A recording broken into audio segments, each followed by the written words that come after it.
Continuamos con el Congreso y vamos a dar paso al señor Israel Díaz Hernández, que es jefe de sección de señalización, obras y proyectos del Servicio de Movilidad Urbana del Ayuntamiento de Zaragoza.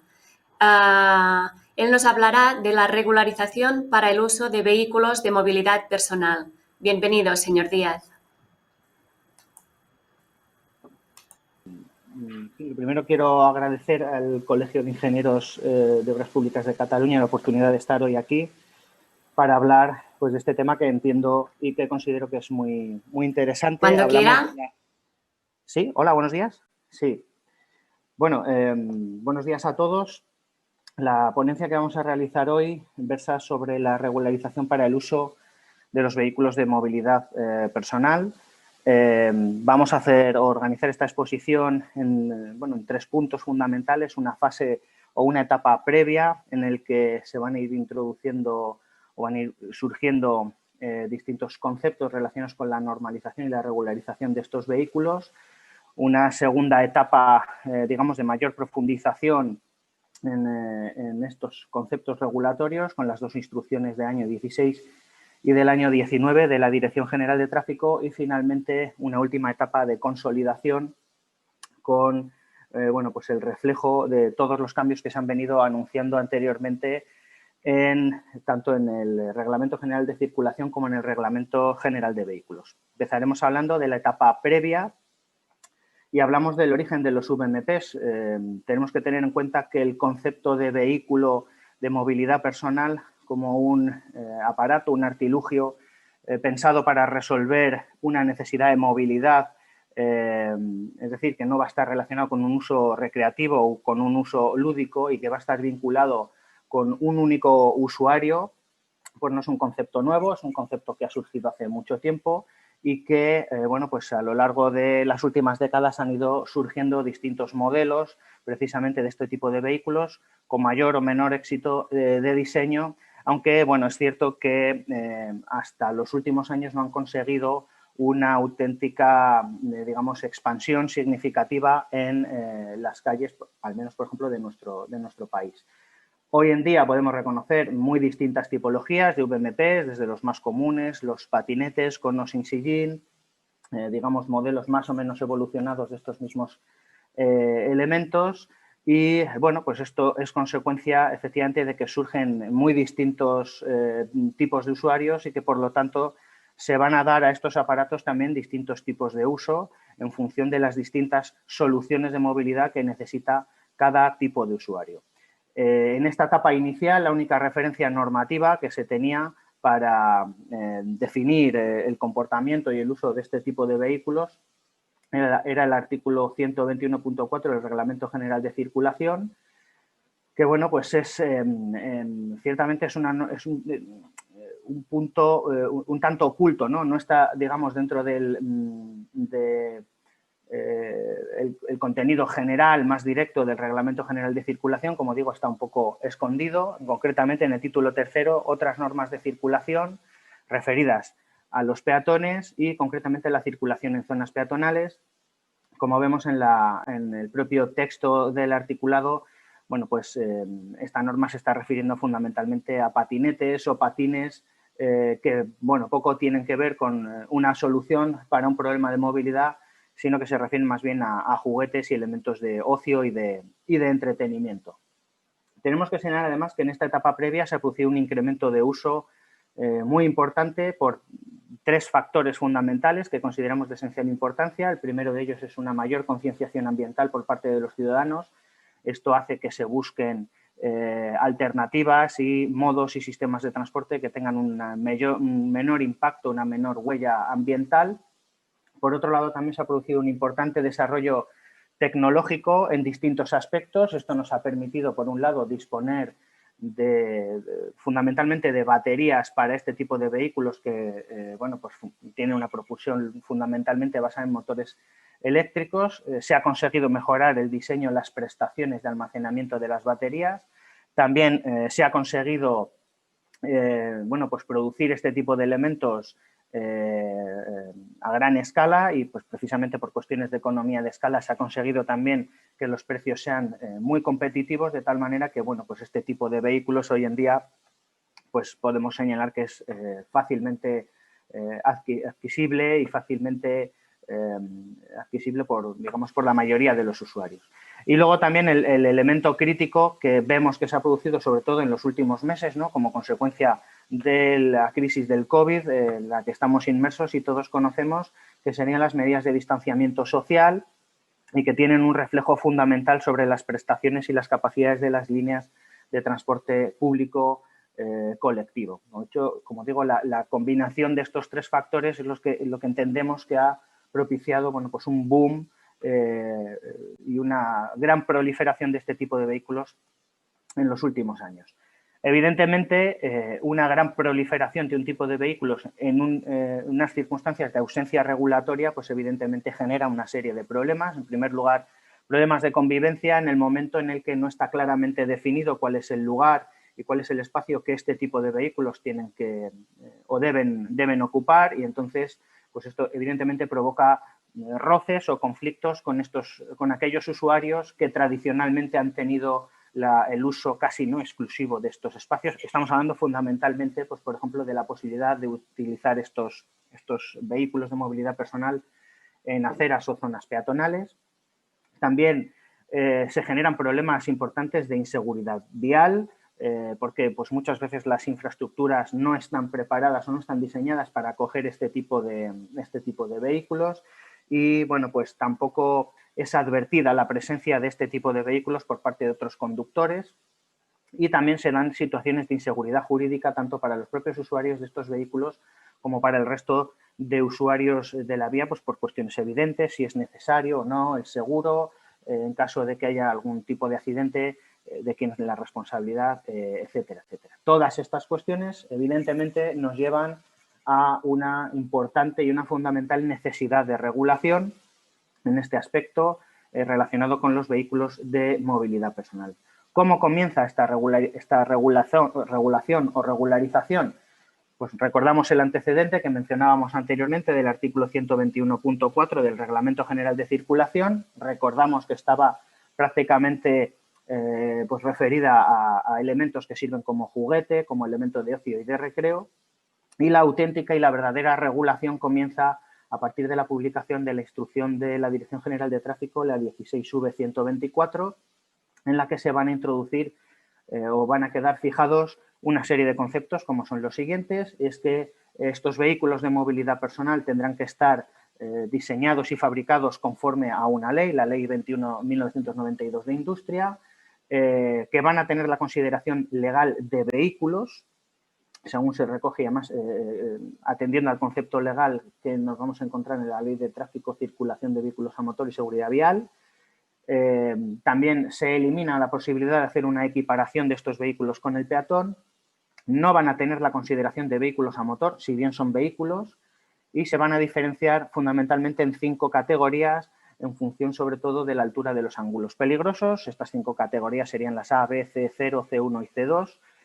Cada una de ellas con una limitación de velocidad específica. Las consecuencias de los conceptos introducidos en esta regulación, pues por un lado serán que estos vehículos van a tener el lugar, digamos, asignado para circular, que será la calzada, siempre que se trate de vías expresamente autorizadas por la autoridad municipal. También van a poder hacerlo por calzadas y zonas peatonales si cuentan con una autorización expresa de la autoridad municipal. Esto es importante porque decíamos que no se les puede asimilar a un peatón a estos vehículos según esta instrucción y por tanto a los peatones y por lo tanto no van a tener asignado de manera directa el espacio peatonal, ¿no? para poder circular.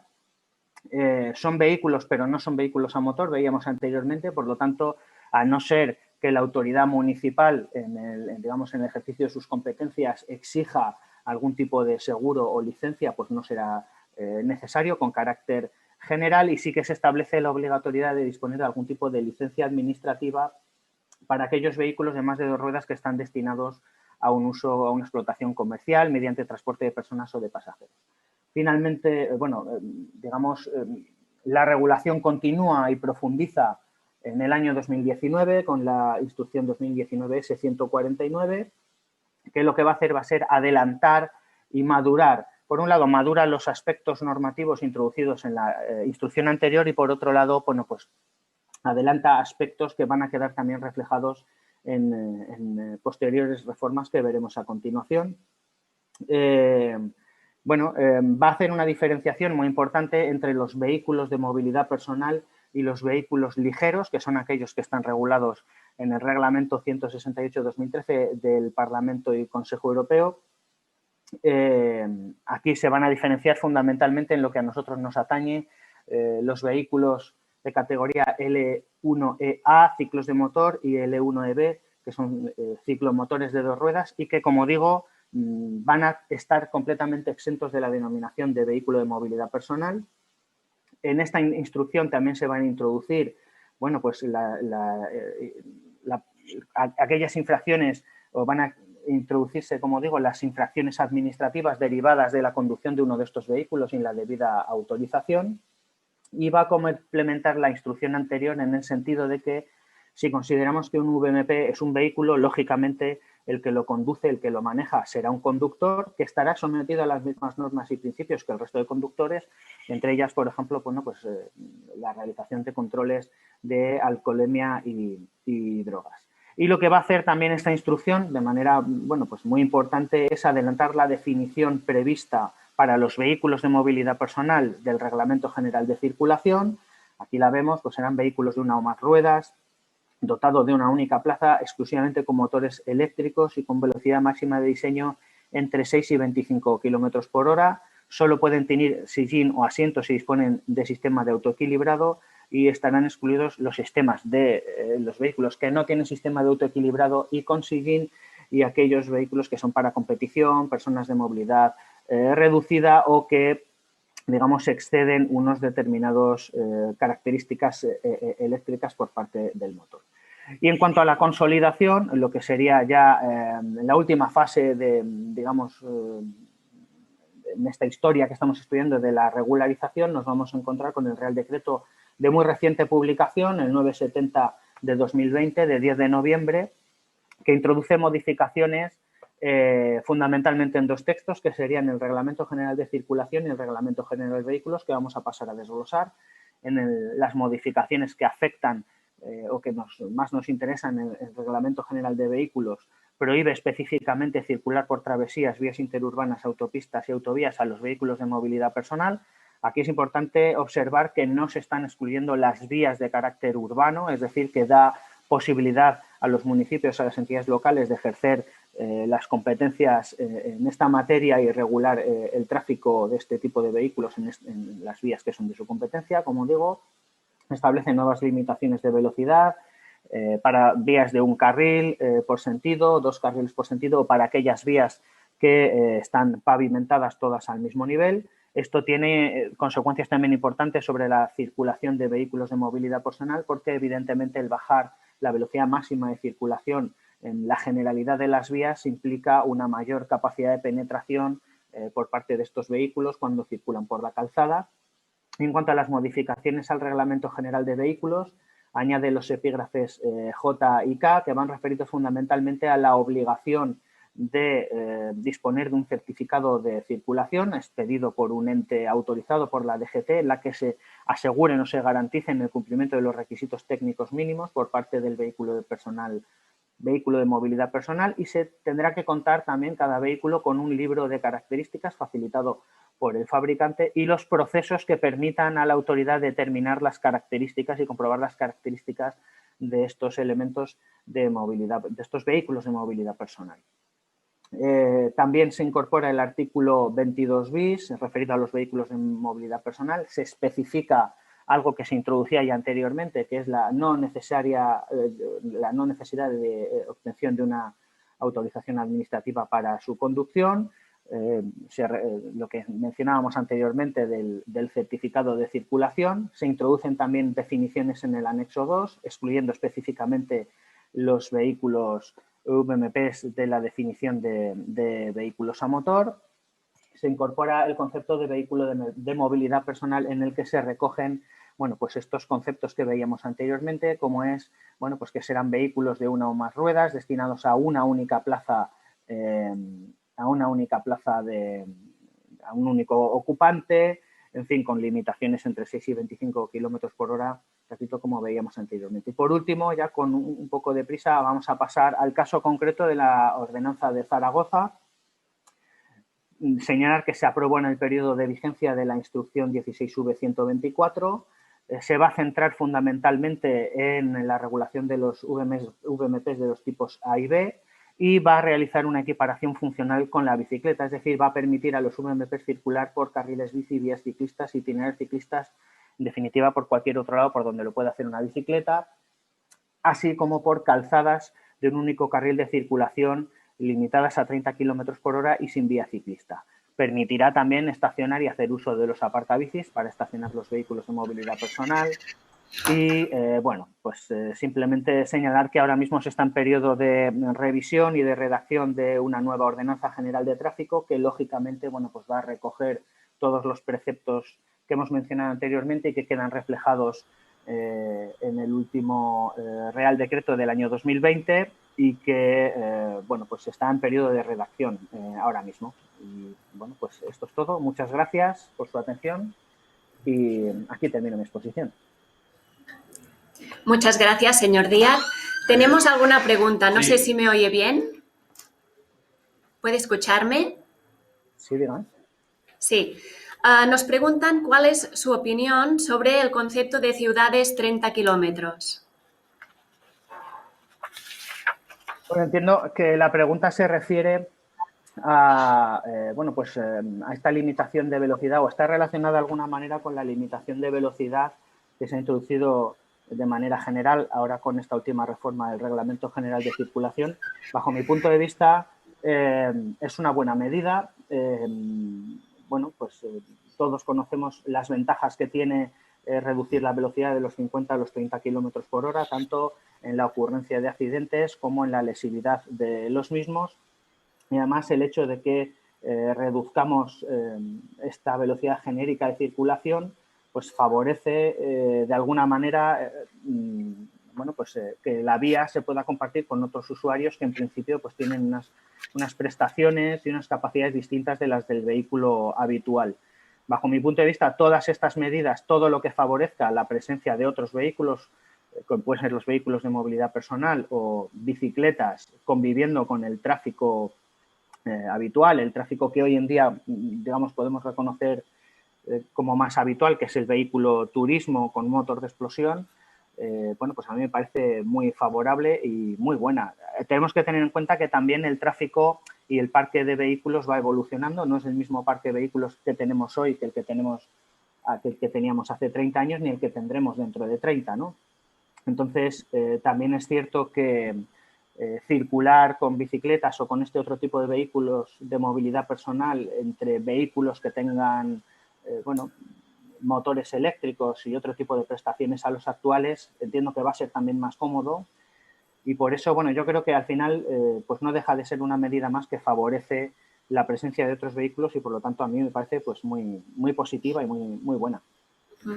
Y otra pregunta que nos hacen, a ver cómo han trasladado a la ciudadanía, qué tipo de campañas de comunicación han hecho para que haya civismo entre el uso pues, de patinetes y otros vehículos de movilidad personal. Sí, bueno, aquí en Zaragoza se han hecho distintas campañas a nivel publicitario, también campañas de comunicación sobre todo, pero bueno, en Zaragoza no hemos detectado que se produzcan graves problemas de convivencia. Evidentemente, pues se producen incidentes, ¿no? Como en todos los lugares en los que bueno, pues existe un contacto entre diferentes modos vehiculares, pero ciertamente tampoco hemos detectado que sea algo especialmente problemático. Sí que hubo una mayor polémica, una mayor resistencia cuando, bueno, pues lo que se ha pretendido ha sido generar una convivencia o facilitar una convivencia, por ejemplo, entre el modo ciclista y el modo peatonal, pero ciertamente a mí no me consta que haya habido polémica ni que haya habido en fin, ningún tipo de problema a la hora de digamos, favorecer o facilitar esta convivencia entre modos. Y las campañas que se han realizado, pues ya les digo que pues, un poco más allá de pequeñas campañas de comunicación, fundamentalmente a través de prensa. No hemos detectado que tengamos, digamos, esa necesidad ahora mismo. De acuerdo. Muchísimas gracias por su participación. Ha sido un placer poderlo tener entre nosotros en este congreso. Muchas gracias, señor Díaz. Muchas gracias a ustedes. Buenos días.